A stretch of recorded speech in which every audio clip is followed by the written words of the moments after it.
mà vẫn không quên đi tìm. Những giọt nước mắt rất là xúc động của cô dâu Hoàng chia sẻ, và với ca khúc Giao mùa đang được ca sĩ Mỹ Linh đang hát rất hay và đang gửi hạnh phúc đến cho hai bạn. Và ngay sau đây xin mời chú rể Hữu Thượng và cô dâu Anh sẽ cùng biết sang phía bên tay trái để cùng làm thủ tục cắt bánh gato. Xin mời.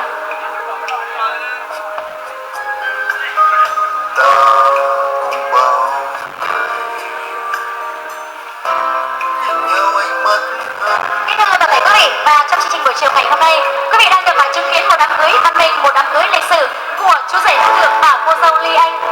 Và cô dâu và chú rể Hữu Thượng chúng ta sẽ cùng chuẩn bị tay trong tay cắt bánh gato, tận hưởng cái hương vị ngọt ngào của 3 chiếc bánh dành tặng cho hai bạn. Xin mời chiếc bánh đầu tiên trên cùng. Ba chiếc bánh gato tượng trưng cho tình yêu, hôn nhân và gia đình. Và quý vị anh chị và các bạn, chúng ta sẽ cùng liên tục nổi những tràng hoa thật cao và phá để chúc mừng đại hỷ cho đại gia đình ngày hôm nay.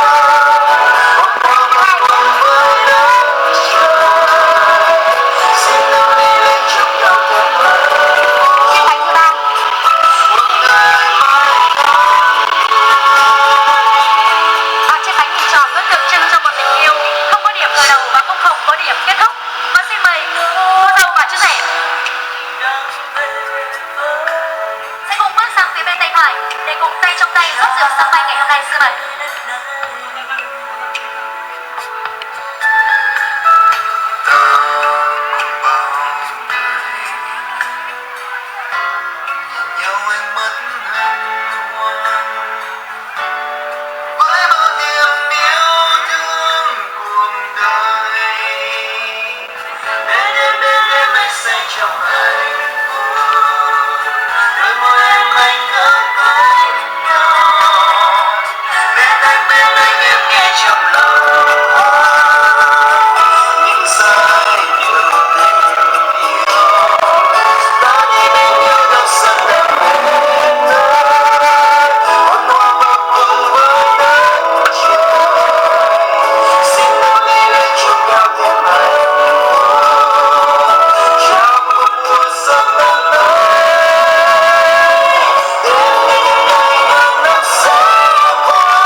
Thật đúng là đi khắp thế gian không ai tốt bằng mẹ, đến là cuộc đời không ai khổ bằng cha. Nước biển mênh mông không đong đầy tình mẹ, mây trời lồng lộng không phủ kín công cha. Tạo tần sắp hôn mẹ nuôi con khôn lớn, đem cả tấm thân gầy cha che chở đời con. Ai còn mẹ xin đừng làm mẹ khóc, đừng làm buồn nên mất mẹ nghe không. Xin mời chú rể Hữu Thượng sẽ cùng dâng những ly rượu hiếu thảo mời song thân phụ mẫu của cô dâu, và cô dâu sẽ mời những ly rượu hiếu thảo lên song thân phụ mẫu của chú rể. Còn 2 ly rượu còn lại xin mời cô dâu và chú rể sẽ cùng chuẩn bị uống rượu ra thôi. Xin mời hai bác sẽ cùng đứng sang hai bên ạ. Các bác và cô dâu chú rể sẽ đứng ở giữa. Và chúng ta sẽ cùng đứng sang hai bên để cùng nhà nhiếp ảnh, nhà quay phim ngày hôm nay sẽ cùng được ghi lại cái giờ khắc này thật là tuyệt vời nhất. Xin mời toàn thể quý vị, chúng ta sẽ cùng nâng ly lên ạ. Các bác một tràng rất là lớn thưa quý vị. Xin mời cô dâu chú rể uống rượu ra thôi. Xin mời. Gia đình nhà chúng ta sẽ cùng đón nhận. Xin mời làm chén nào.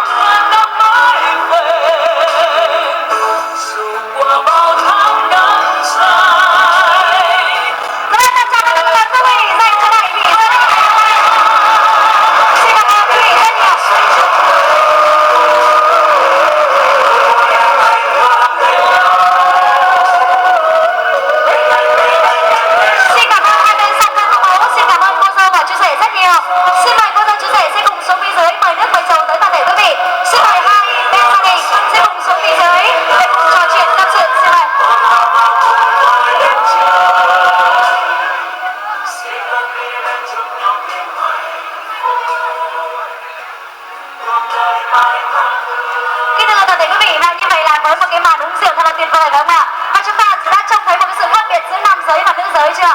Hai bác đại diện cũng như là cô dâu phải không ạ? Hai người mẹ của chúng ta đã uống rất là nhẹ nhàng thôi và một chút xíu thôi. Thế nhưng mà hai ông bố của hai bên gia đình cùng với sự hiện diện của chú rể đã uống hết cả những ly rượu ngày hôm nay. Và như vậy là một niềm vui tràn đầy một niềm vui đã được bất tận và vô tận ngày hôm nay. Quý vị anh chị và các bạn, chúng ta vừa được chứng kiến những màn trao dồi nhân rể, màn trao nhẫn cưới cũng như là thủ tục cắt bánh rót rượu ngày hôm nay. Quý vị anh chị và các bạn thân mến, và ngày hôm nay rất vinh dự cho Thúy Hương khi được đứng hiện diện tại đây để cùng làm MC cho một đám cưới văn minh, một đám cưới lịch sử trên quê hương cổ chất Dũng Tiến, Thường Tín, thành phố Hà Nội, cùng với sự đồng hành của công ty tổ chức và biểu diễn nghệ thuật Trung Mỹ có địa chỉ tại làng Dành Tô Hiệu, Thường Tín, thành phố Hà Nội, với phương châm, với khẩu hiệu Your Dream Me Do, hãy để cho chúng tôi đồng hành với giấc mơ của bạn, cùng với sự hiện diện của tất cả những nhà nhiếp ảnh, nhà quay phim trở về từ trung tâm thành phố Hà Nội cũng trở đây về đây ghi hình và đưa tin. Và cũng xin cảm ơn nhà bánh hiệu bánh Khánh Toàn cũng đã đồng hành với đám cưới ngày hôm nay, và xin được cảm ơn sự hợp tác của toàn thể quý vị rất nhiều. Và quý vị anh chị và các bạn thân mến, để quay trở lại với chương trình văn nghệ cũng như với buổi giao hưởng âm nhạc chúc mừng hạnh phúc cho đôi bạn trẻ trong buổi chiều ngày hôm nay, chúng ta sẽ cùng đến với tiếng hát của bạn Đạp với bản tình ca đầu tiên dành tặng cho cô dâu và chú rể. Quý vị anh chị và các bạn, chúng ta sẽ cùng nổ một tràng pháo tay lớn để chào đón tiếng hát của bạn Đạp. Xin mời. Và xin chúc em sẽ hát thật hay bài hát của mình.